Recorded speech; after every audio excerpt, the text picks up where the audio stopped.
I spent more than $20 on a copy of Dead Space, and I assure you, it'll be the best money you've ever spent.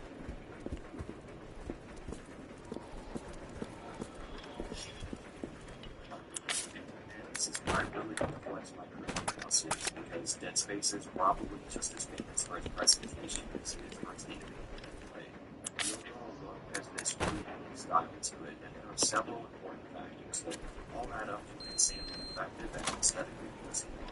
And the first really big factor for me was the integrated nature of all of the UI elements. In any other game, it's more common than not that you'll see some kind of heads-up display right over the top of your game.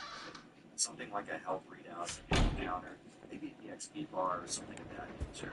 But Dead Space integrates all of these elements into its own game element really successfully. Remaining ammo is shown as an actual readout of your actual weapon. Your health is represented by a little meter on your back, and things like communications and the inventory and ridiculous laser projection kind of idea.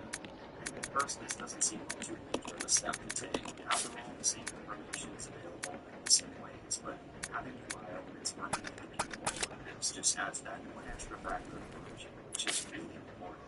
When you explain such a video game concept like a health bar or maybe an ammo counter as being a real and tangible part of your character's game world, you remove a lot of barriers between the player and the world.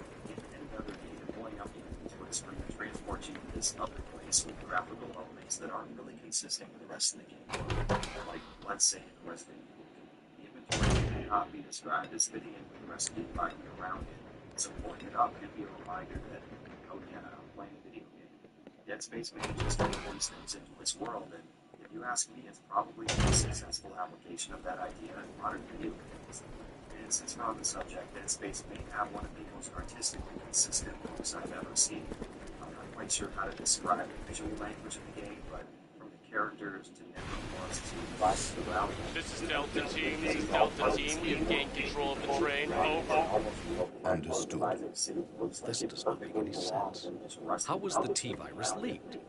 And why did it contaminate both the lab and the mansion, as well as a train almost 3 miles away? That's irrelevant. We must make sure no knowledge of this gets out. Destroy the train. Completely. How far away are you from the nearest branch line? About 10 minutes to... What happened?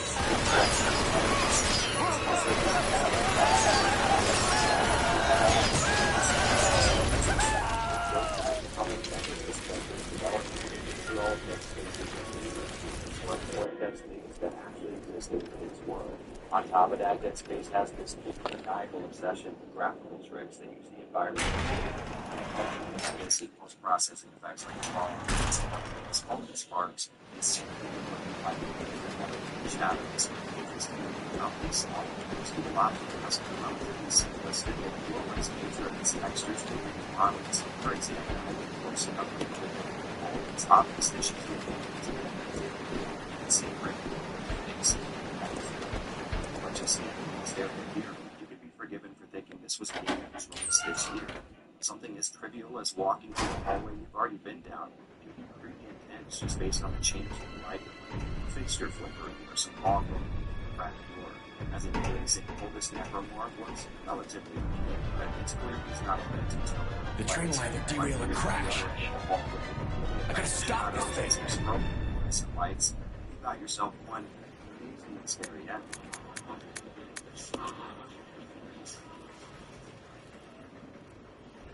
Going back and getting more shots for this video, I was genuinely blown away at how well these little lighting and post-processing tricks did to hide the relatively low-spec nature of the visuals here. If you ever need to I'll go over to the back deck and manipulate the control panel for the brake. You stay here and apply the brake when ready. Colored lighting also plays a very big role Rebecca! in this killer atmosphere. I noticed that the game would switch Don't screw up, okay? color palettes throughout the I won't. experience. Each one does a lot to further enforce a room's feel. In areas where there's a lot of rust or even bodies, there's always the warm orange and yellow light and light. In areas where there's a sterile and towering locals, with powerful things and rays. This can really shift the mood of the area. It's another example of the small things that matter to the parts. Isaac's helmet also plays a pretty big role in the visual style and it's a fine button. What I mean by that is, you start out with sort of what Isaac's involved in the situation. iodine surfaces. When the first two upgraded on, you start to see more aggressive straight lines and sharp angles, which gives me the feeling of sort of maturity. I want to how aware of what's going on as it comes out of what we do. There is that proportion come across, but you just need to really as well, while still using very simple design. I think it's it's really awful, but it's very visually distinct from what it is. Like, just like I mentioned before, the first reveal is a relatively simple challenge, but very cool almost. It's like a movie, so it's into the loss, almost impossible to see whatever things in the shit or it's intended. I have noticed that I'm showing it's worked so far, but you guys know why I'm bored, so I don't jump into the Dead Space.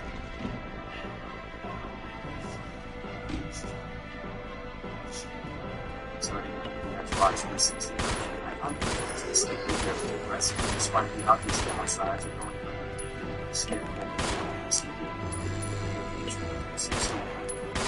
The sharpness of the picture suffers here, but sort of that 60 FPS the action is like it's like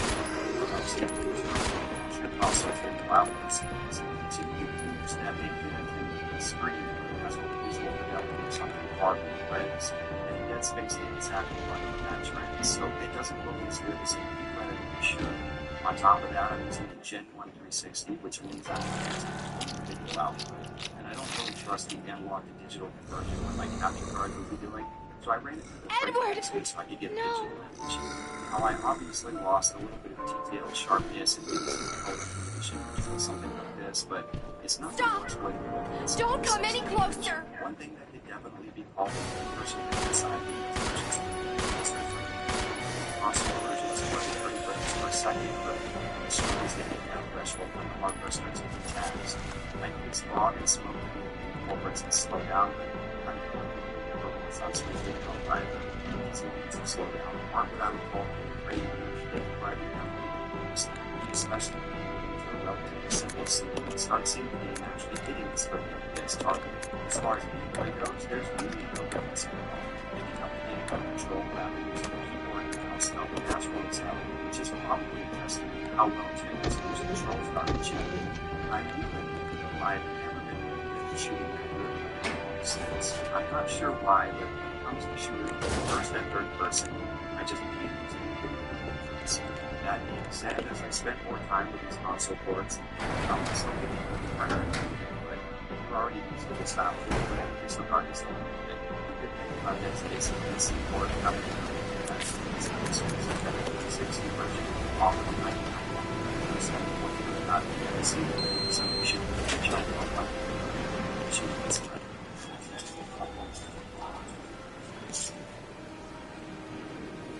Yes, the version of it is what seems like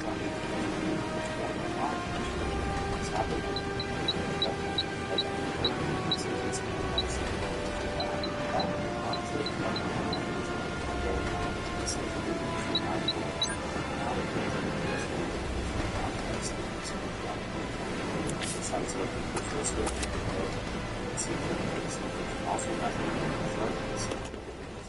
Likely to hold up on that back. It seems like yes, the police have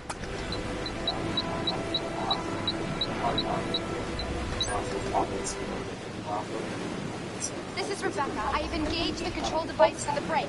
Over. Roger. I'll put the brake on now.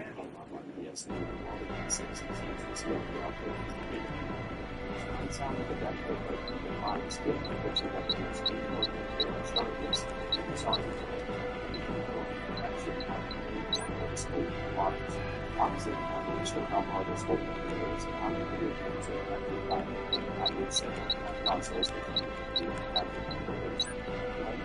That's very important. Really interesting for all the effects. The 360 version also seems to have a different approach to some effects, as evidenced by this as you can see, and it's all that subtle. As far as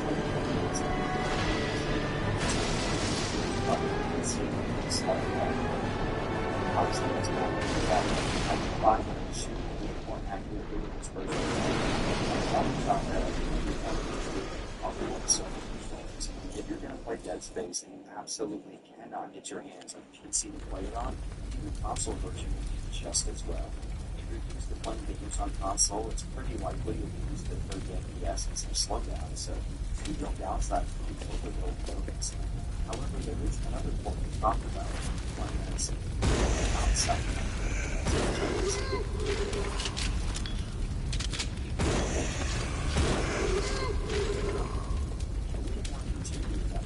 If PC and consoles, you decided Android and iPhone users needed to be able to do what Android was too. Sadly, the game is no longer available on either the App Store or Google Play, but after going through something like 5 of the most popular Android emulators, I wanted to play Store.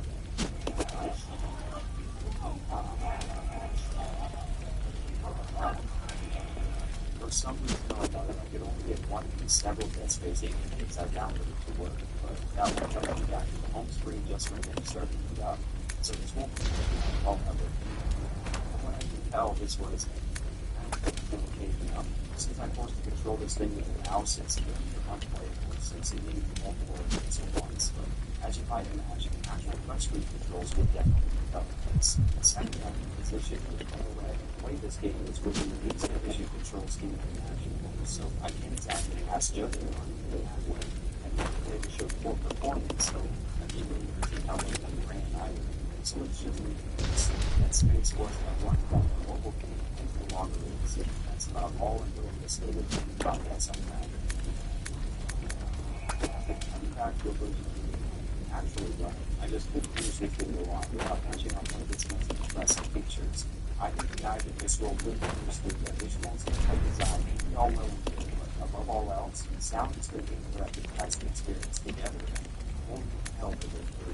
Just standing still in front of the safe area will have to be bombarded with atmospheric voices and engine-building screen signs.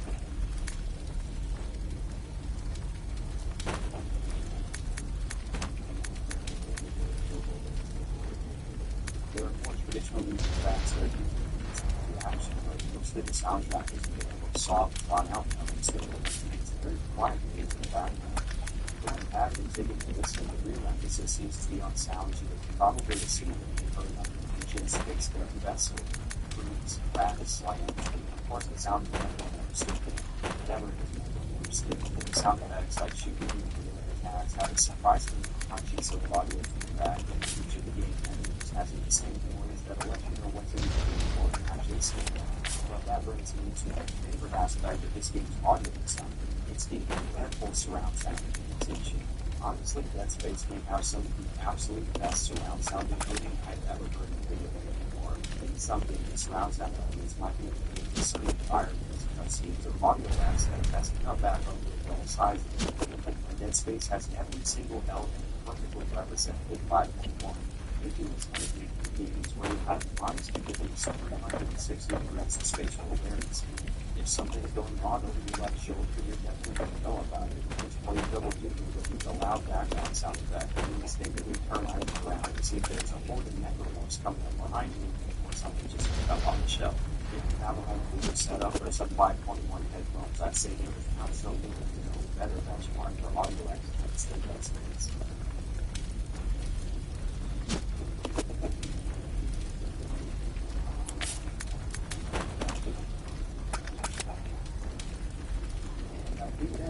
All of the technical info I can give about this game. If I haven't made it clear yet, let me just state out loud for the record that Dead Space isn't incredible. Not only is it fun to play, the sheer amount of effort that went into its creation is honestly staggering. From my perspective, this is a case study of how well a small studio can do given a budget and enough room to create something extremely well. Sadly, as most of you probably know, this would be a unique experience in the series as many became more and more entangled in Visceral's work as the series went along. But for now, we can just sit back and mark the essentially incredible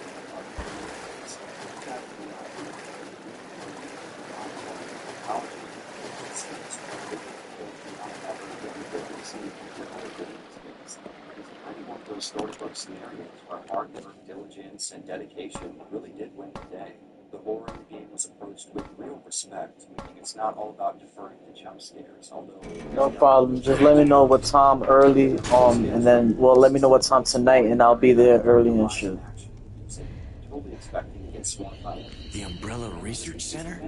nothing really happening.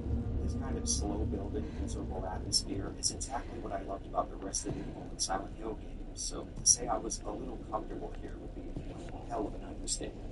The gameplay, while technically The first general manager, Dr. James Marcus. Alright, look, I'm kind of rambling. Who on earth are those people? Dead Space is a marvel. She's just a rookie, a member of STARS. What about the male? I'm unfamiliar with him. Attention! This is Dr. Marcus. Please be silent as we reflect upon our company motto. Obedience breeds discipline. Discipline breeds unity. Unity breeds power. Power is life. Who are you? It was I who scattered the T-virus in the mansion. Needless to say, I contaminated the train, too. What? Revenge. On Umbrella. Dr.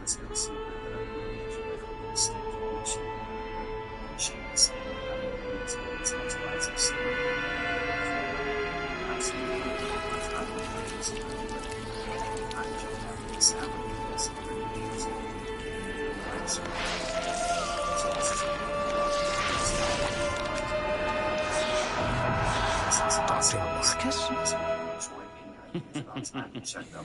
10 years ago, Dr. Marcus was murdered by Umbrella. You helped them, didn't you?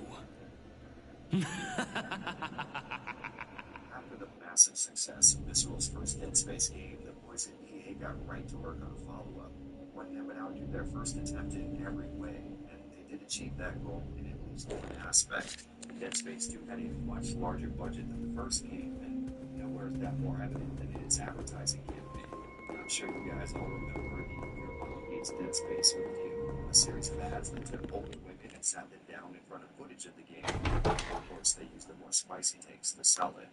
This, for some ridiculous reason, became some kind of controversy, leading legally designated landmass Jim Sterling to accuse EA of playing on stereotypes about women, which, correct me if I'm wrong, I don't think counts because they sat them down and recorded their honest reactions. So, I guess, if anything, these women are stereotypes about women being perpetuated.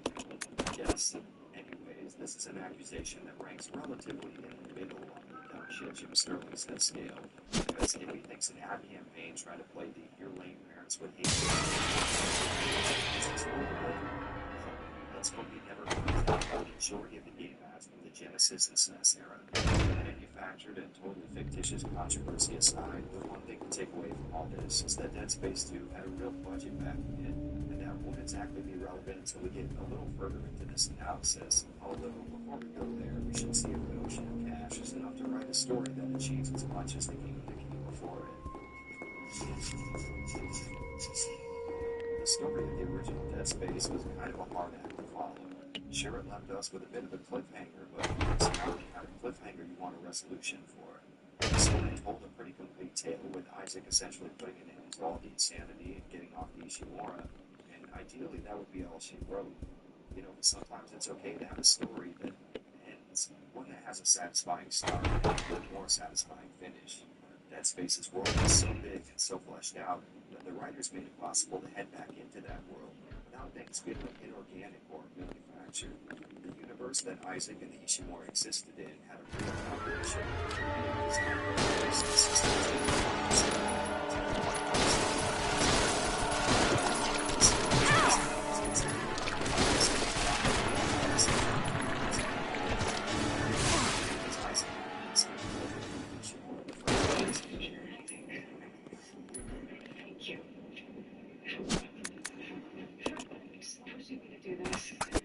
Which does retroactively give him even more of a motivation to find her in the first game. But then we transition into some kind of interview process. It seems like our guy's escape pod was found, and the guy doing the interview wants to know what happened aboard the Planet Cracker. Using this guy as a bit of a narrative device, we get a really cool recap of the previous game's events in a very stylistic way, which I'm really a fan of. During the interview, it looks like the last game's ending pointed us in the right direction, with the marker having what might be a permanent effect on Isaac's mind. He's still seeing the apparition of Nicole, and he's hostile towards him this time.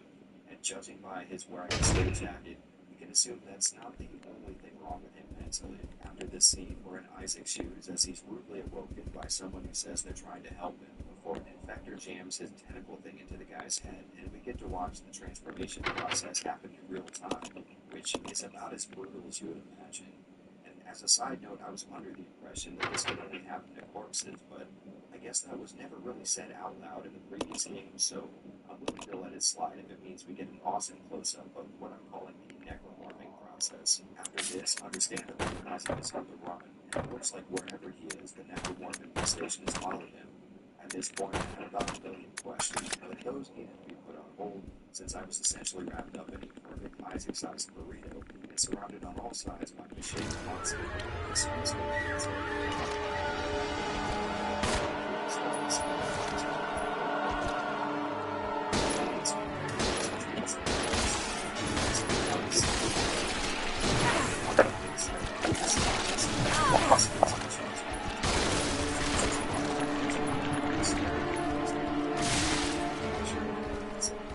This seems like the perfect kind of world building.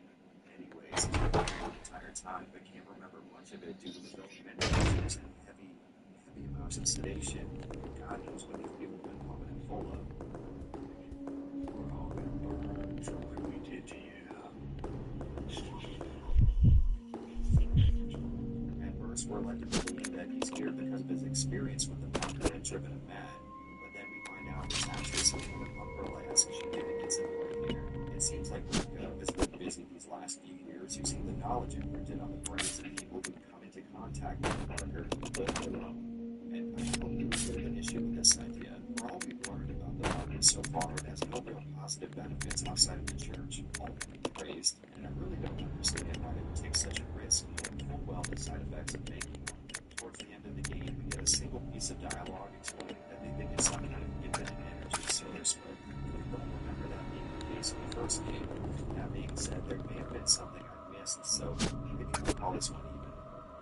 For now, our boy's later contacted by a woman wanting to help him escape, and even though Isaac's not keen on trusting her, he doesn't have much of a choice.